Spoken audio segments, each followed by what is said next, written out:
Hi there, welcome to the Farmer's Shadow. My name is Paul. In this episode, we're going to talk about plant support, specifically teepees, which typically isn't used that much anymore, but they really add a lot of height to a garden or to a farm.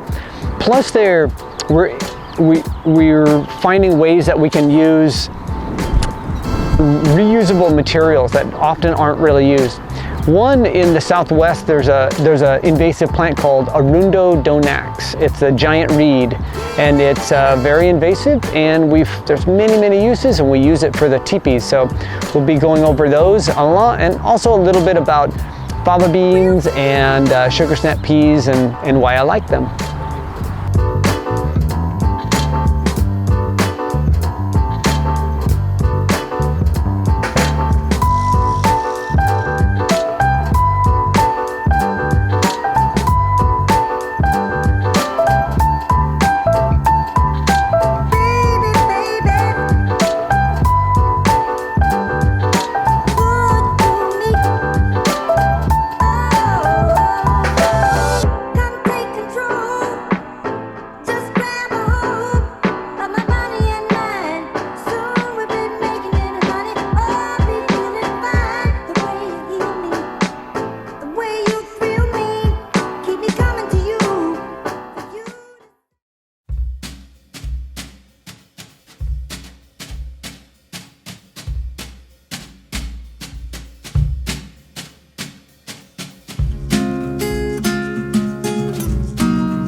So this might look like bamboo, but this is called arundo donax, or giant reed. It has a really fascinating history. It was brought by Spaniards from the Mediterranean, and it was brought as a building material and actually a multi-use material. It was for making fencing and to keep animals enclosed. Even though it's really flimsy, but you weave it and it's pretty sturdy, kind of like you'd weave willow branches together. They also build with it. They use it in building for reinforcing. They would even thatch roofs with it, but then they would put a solid roof over the top. So this was used kind of for like lattice on top of early structures. It also was cut into little sections and then shoved into adobe bricks. So when they made adobe bricks in the early days to make adobe structures, all the churches and stuff like that, sections of this was shoved inside, and it was like a reinforcement. Instead of using rebar, they used this, so it added some strength to it. Had many uses, and then it just kind of fell out of favor, and then it became invasive. So it's all over the Southwest in any riparian areas where there's moisture. It's along river embankments, and it's really looked at as an invasive plant, but it's not really used very much. You can kind of use it like you would bamboo, but it's kind of like low grade bamboo, 20-30 feet tall. It's fairly uniform, but if you step on this, it's going to break. So use it on lightweight things. It's very usable. So it's an endless resource. You could build lots of screens and fencing and teepees.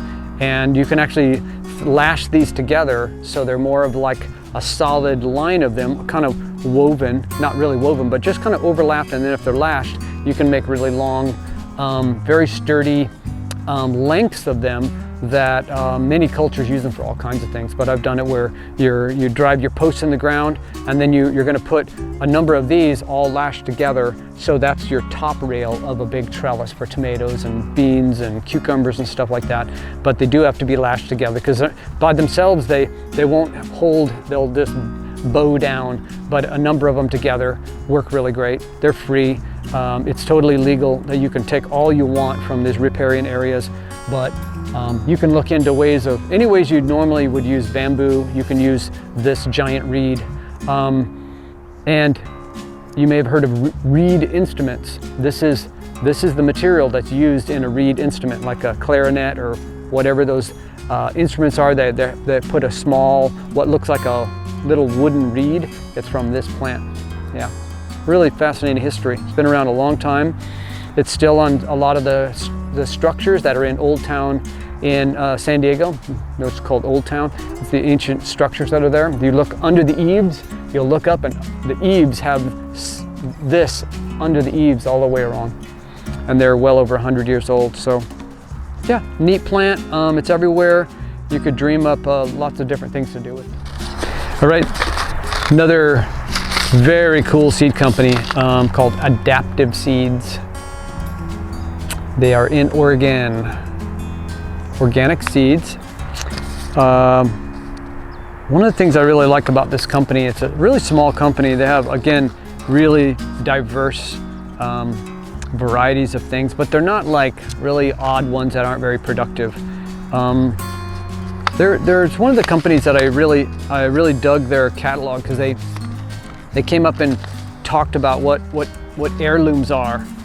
And heirlooms really, over a number of decades, have got kind of this bad rap of being like very unproductive and like no big deal. But if you really think about it, early people, they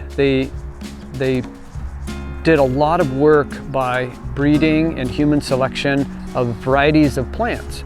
And you know, all this work early on that was done to develop varieties and then maintain these varieties. And that's what an heirloom is. It's something that was developed by somebody and then passed down. And then one of the things about an heirloom, or pretty much anything that has to do with like some kind of breeding or human selection, is that it needs to be maintained, so you still have those characteristics. If it's not maintained, those characteristics are diluted. They just kind of all kinds of genetic drift. And no one really, if people don't put the time into the maintenance of these heirlooms, yep, they become unproductive and not very good. They become like not resistant to disease or susceptible to disease, or they just live a short time, or they're fussy. And that's what's happened over many decades. That's why a lot of heirlooms get this bad rap. There's like, I don't grow heirlooms anymore. The first time I read their catalog, they went into detail of the actual work that goes into maintaining an heirloom. And very, very impressive work these people do. So I really dig that. So it really opened my eye to looking into growing heirlooms again, especially finding some of the varieties from reputable seed companies that really know what they're doing. So Adaptive Seeds, I dig these people. So these are a sugar snap pea, and it's called Sugar Magnolia. And that's a really large pea. So these are a big, chunky, sweet, crunchy pod. So that's what these are. They're gonna produce over a very long period. That's the other thing that I really like, that as they produce, you can keep picking. The more you pick, the more they'll keep producing. That's how it goes with green beans and zucchini and peas. The more you pick off, the more you stimulate the plant to grow more. Of course, as it warms up, this plant is gonna be susceptible to all kinds of disease and pests as we get into the warm season. So these will be great during the cool season. And then we'll just keep harvesting, and then we'll see if we can do a little bit of seed saving of these two and go from there. But they should get 8 foot tall, so hopefully things go well. We're gonna plant about 12 seeds per teepee. We're gonna add a lot more uprights to the teepee, but we're gonna just kind of focus on planting right in the center here. So I think I'll just count out 12 seeds. 2, 4, 6, 8, 10, 12. Okay, so I'm gonna shoot for 12 plants in the center of the teepee. It's always a good idea to really pay attention to what goes on with these seed packs. I always bend down the corner, because one of the things that happens, you're out there in the farm garden doing your thing, and if you just set a seed pack down, and if it flops open, wind tends to catch these, and then they'll flip open and throw the seeds all over the place. So I bend down an ear. Now it's not gonna blow around and throw the seeds out. So I want to just kind of plant in the center here. Our cage goes way out there, to there, to there. And, but at the same time, I'm kind of going to focus on getting the plants in there. Then we're going to train them up to these uprights, along with more uprights that we're going to add in later. So just basically going to kind of toss these out in a pattern. Let them come up as a bunch in the center. I think they're going to be more protected from gophers if they're more towards the center than near the edge. Over there, over there. And I can see them real easy, so I see where they're spread out, and I'm just going to push them in, cover them. Push them in, cover them. Again, I could have soaked these overnight, and it would have been good. And the whole benefit of soaking seeds beforehand is you're basically waking up that seed. It starts to grow even before you plant it. And then you could plant them soaked, and you will have more uniform germination. So these guys are all in. Other thing you could do, if you don't know if your soil is all that alive and fertile, you could soak them, and then you can inoculate them with a Rhizobium bacteria. The Rhizobium is the bacteria that colonizes the roots of plants in the legume family. Almost all legumes do have associations with Rhizobium bacteria. Now, not all Rhizobium bacteria are generalists, so they don't hook to every type of legume, but you can find suppliers that'll sell you that bacteria to inoculate your seeds, and you can either make a hole, put a pinch of that powder in there, or you could soak your seeds, and then when they're moistened, they'll pick up that bacteria. You can put it in a little bag and shake it. Now they all have a coating of it on there. So there's a number of ways that you could do that. But I tend to use it if I don't know if there's any bacteria in my soil. It's not something I do all the time, but there's ways that you can find out if you have any active Rhizobium bacteria in your soil.